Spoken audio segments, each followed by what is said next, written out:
I know it seems like a lot of us that you watch and follow don't enjoy cookouts. We don't enjoy events. We don't enjoy concerts. We stay locked in. We meal prep all day long. We just eat foods that are healthy and we stay within our macros all the time, right? But I got news for you, man. Like, everybody that you follow, everybody you admire, and the people that you go to for advice online, most of us, if not all of us, still like to enjoy a nice cookout from time to time. Along with other events, cookouts are things that happen throughout the spring and the summertime that we can't always plan for.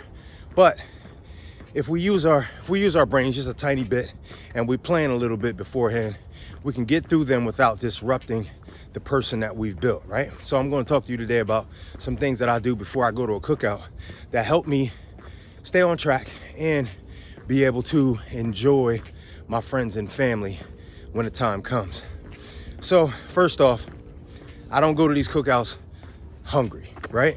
And when I say hungry, guys, I mean, obviously, if I haven't eaten in the last 2 or 3 hours, I'm going to be a little hungry, right? But if the cookout is at 2 o'clock, 3 o'clock, 4 o'clock, I don't starve myself all day, right? Unless you are fasting, which most of you are not. You don't need to make sure that your tank is empty so that, because you're playing a calorie game. I get it, right? I want to go there, Mark, and I don't have any calories in my system yet that day. So then I can consume all the calories I want to.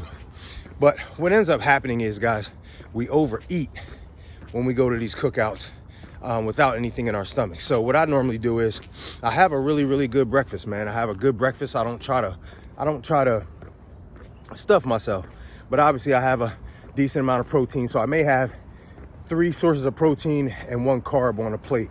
And what that does is just, it helps me stay satisfied. And so I'm not super duper hungry as soon as I get to the cookout, right?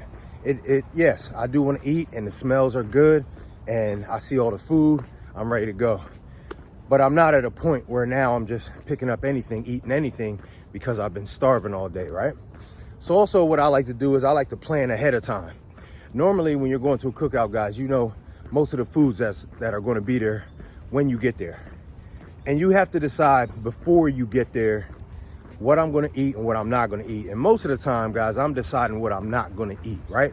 Because I can't have liquor, beer, dessert, Jello shots, burgers, potato salad, and chips, right? Because obviously that's taking it a bit too far, obviously, because that's way outside of my meal plan. That's way outside of my boundaries. So there's going to be a couple things I'm going to stay away from at the cookout. That's what I normally tell myself way before I get there. All right, I'm staying away from the potato salad today. I'm staying away from the chips. I'm staying away from the cheese curls or Doritos, and I'm probably not going to have dessert. Now, I know that seems like, dang, Mark, that's a lot of the food that will be there. But remember, guys, we normally try to eat 1 ingredient whole foods every day, and that's why we're making the progress that we're making right now.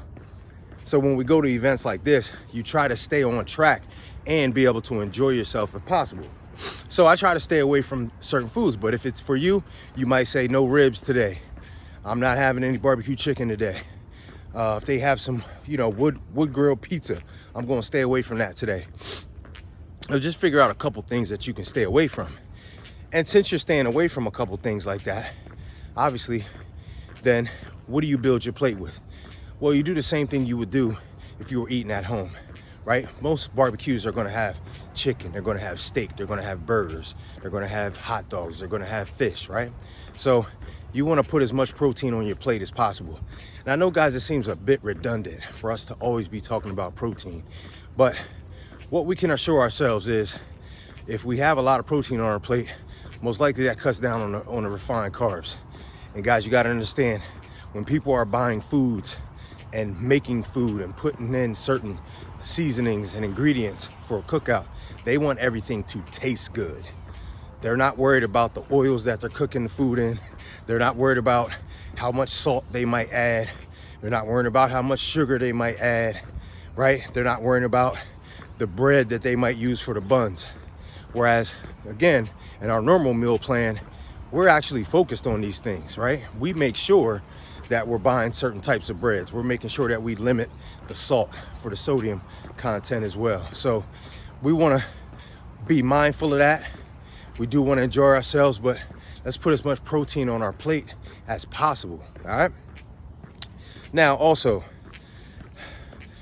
you don't want to graze the whole time. So when I'm at a cookout, man, I'm probably going to eat 2 plates because you're going to be there for a few hours. It's hard to be somewhere for a few hours that you constantly smell food and think you're not going to eat once or twice. So again, I operate just like I would at home. I'm going to eat a plate as soon as I get there. I'm not going to wait. So as soon as I get there, I'm eating a plate. I'm filling my plate with protein as much as possible, hot off the grill, and I'm going to eat, guys. I'm going to eat. Now I may track what I'm having. I may take the picture of the food and put it in my, app, but whatever it is what it is. The calorie count is the calorie count. I'm going to be okay. So when I do that, I then wait for about an hour, okay? So instead of me grazing, instead of me eating a bunch of potato chips, instead of me eating a bunch of cheese curls, snacking on things, just grazing, I get myself ready for my second plate. Because guys, we end up consuming a ton of calories from all the extra grazing, just like we would at home. So obviously it's a cookout. You can't operate the same exact way you would if you're at home because it's a different event. But the concepts still hold true. If you're grazing the whole time, if you're just walking past the potato chips and you just keep grabbing some, the calories end up racking up on you. And that's how you end up overeating at a cookout. So figure out that you're gonna eat 2 plates, even time it if you have to. All right, I'm gonna eat as soon as I get there at 4 o'clock, and I'm gonna eat again at 5:30.